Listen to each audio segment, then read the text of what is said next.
دلته دا مسله او دې باره کې زموږ نه اکثر تپوس کېږي یو زنانه د دې بیمارۍ ودرولو دپاره ګولۍ خوړی شي او که نه نو جواب د دې مسلې هغه دا دی که چېرته یو زنانه حیض د بیماري بندۍ د څه عذر دپاره لکه عمرې له روانه ده یا روجې پکې نیسي نو ګولۍ خوړی شي خو په دوو شرطونو سره اولنی شرط دا دی چې دا ګولۍ به دې له نقصان نه ورکوي او الله قرآن کې ولا تقتلوا انفسکم ځانونه به نه وژنئ ولا تلقوا بایدیکم الی التهلکه الله بل ځای کوي لاسونه به د هلاکت ځای ته نه ور اچوئ که چېرته دې ګولو او دوۍ کې نقصان وي بیا یې نشي استعمالولی خو که نقصان پکې نه استعمالولی شي دویم شرط د خاوند په اجازت سره نه دوه خبرې شو کمې نقصان نه ورکوي او د خاوند اجازت وي دقه شان د دې سره یو بل سوال تعلق ساتي چې یو زنانه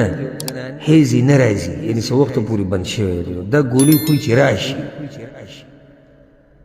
نو دا به جایز یو که نه د دې هم دقه شان جواب دی چې جایز دي خو دوه شرطونه پکې دي د ګولۍ به نقصان نه ورکوي او دویم خاوند اجازت بله اهمه مسله چې یو زنانه د حیض په بیمارۍ کې دې سره نکاح کېږي او که نه بلکل ورسره نکاح کېږي نکاح په معنی نکاح سړی ورسره نکاح تړي نکاح کوروالی نه یادو یعنی یو هلک د یو جنۍ سره نکاح کوي واده کوي ځان ته بل تعبیر یې داسې وکړه نو دا کولی شي په دوران د څه کې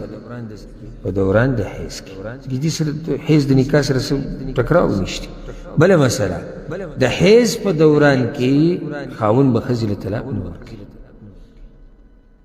خاوند به ښځې له طلاق نه ورکوي ځکه چې الله وایي که زنانه له طلاق ورکوي نو طلقوهن لعدتهن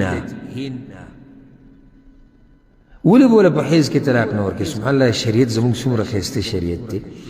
زنانه ته چې طلاق ورکړي د دې عدت څو دی طلاق چې ورکړي درې حیضه زنانه ته چې طلاق ورکړي عدت یې څو دی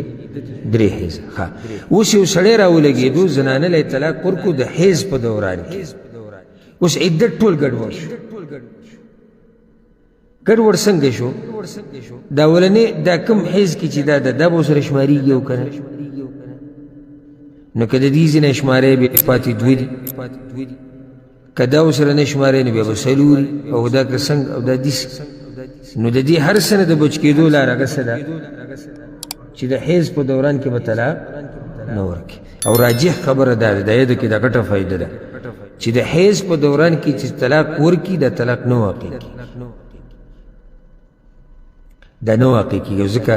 رسول صلی الله علیه وسلم عبدالله بن عمر ته ویلو چې کله هغه خپلې بیبي له طلاق ورکړو د حیض په دوران کې وی واپس یې کا چې پاکه شي نو په طهر کې بیا طلاق ورکوو چې کله پاکه شي نو په هغه باندې هغه زنانه څه کړه را واپس یې کړه ځکه چې هغه طلاق د حیض په دوران کې ورکړه د حیض د بیمارۍ په دوران کې طلاق نه واقع کېږي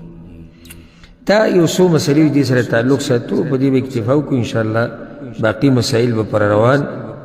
درس کې او پر روان نشست کې بیانو رب العالمین دې مونږه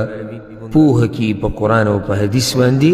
هذا والله اعلم وصلى الله وسلم على نبينا محمد وعلى آله وصحبه أجمعين